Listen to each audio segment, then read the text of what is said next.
आज माझी होती मॉर्निंग आणि उठायला थोडंसं उशीर झाला. मग काय प्लॅन चेंज केला आणि म्हटलं चला पटकन असं वांग्याचं भरीत बनवूया. पण साधंसं कसं बनवता म्हणून थोडंसं जुगाड करण्याचं ठरवलं. एक साईडला मी गॅसच्या फ्लेमवरती वांग्याला तेल लावून वांगे भाजायला घातले आणि दुसऱ्या साईडला टोमॅटो, कांदा आणि कोथिंबीर चिरून घेतली.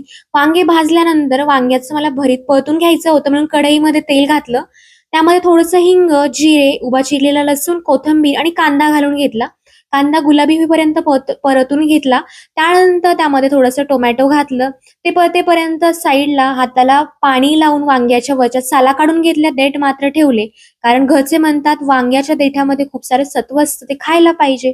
त्यानंतर माझा टोमॅटो परतल्यानंतर अगदी फक्त मी त्यामध्ये लाल मिरची पावडर घातली आणि परतून घेतलं. त्यानंतर वांगे जे आहेत, जे आपण सोलून घेतले होते ते त्यामध्ये घातले. मस्त असे परतून घेतले.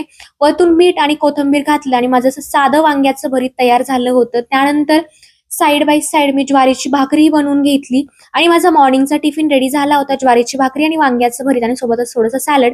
असा मी माझा टिफिन भरला आणि त्यानंतर मॉर्निंगसाठी मी रेडी झाले.